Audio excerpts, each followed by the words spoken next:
Thank you, Count Corla. I too welcome the opportunity to contribute to the debate this evening in relation to the central bank bill, and I also will be fully supporting the legislation. I suppose it doesn't surprise anybody here on this side of the House that the government won't accept it, because this piece of legislation is about benefiting the small people in this country. It's about benefiting the people who don't have the connections. It's about benefiting the people who are struggling to survive and struggling to keep a roof over their heads. They're the people that don't really matter to this government. They're the people who have been the cannon fodder for this whole crisis and for this whole recession. They're the people who don't have the connections, who can't talk to special receivers and tell them that they had a verbal agreement that things would be eased for them in the new dispensation. And they're the people who constantly will struggle, and this government refuses to represent and refuses to work on behalf of. It also is very interesting about how, over the last 4 years, we had to be such good Europeans, and we had to take one for Europe, and we had to bail out our banks and ensure that no European bank would fail. And we did that by putting ourselves to the pin of the collar and destroying our economy and doing untold damage to our society.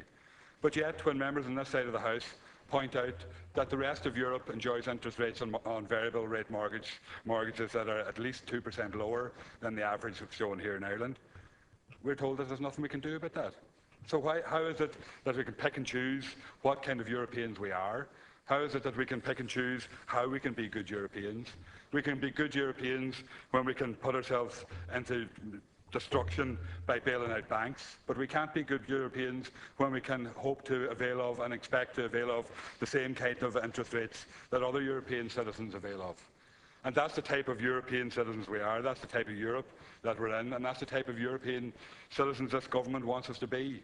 One that kowtows and one that tips a hat to Europe and says, we'll take everything you give us, we'll take all the medicine that you insist that we take, but we won't look for anything in return for that, and we won't look for anything that'll benefit our citizens and benefit our people. And that's the sad reflection of why the government is resisting this bill so much, and why the government has resisted for so long in terms of dealing with the mortgage crisis. In fact, the mortgage crisis was first raised in this House, in the lifetime of this Dáil, by the technical group in May 2011 on private members' business. And we flagged that this crisis was coming, and this crisis was coming down the road. And of course, the government refused to listen.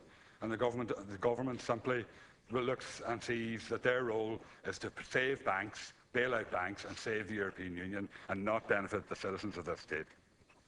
Over the last number of months, much has been made in the media about the banks returning to profitability and how the banks now are recovering and getting back to where they should have been, and how we can look forward to selling off part of those banks to recover some of the cost that we put into bailing them out.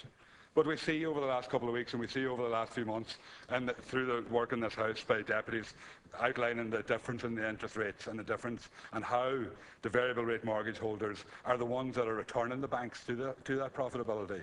Of the 300,000 variable rate mortgage holders who are paying over the odds in terms of interest rates, of all of those could be costing somewhere in the region of about €4,000 to €6,000 a year extra in interest.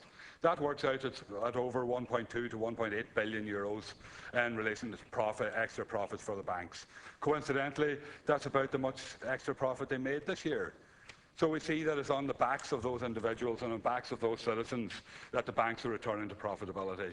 And once again, we see it's a false economy, and this government, in driving what they say is that a recovery, is actually on the backs of citizens and the backs of vulnerable people.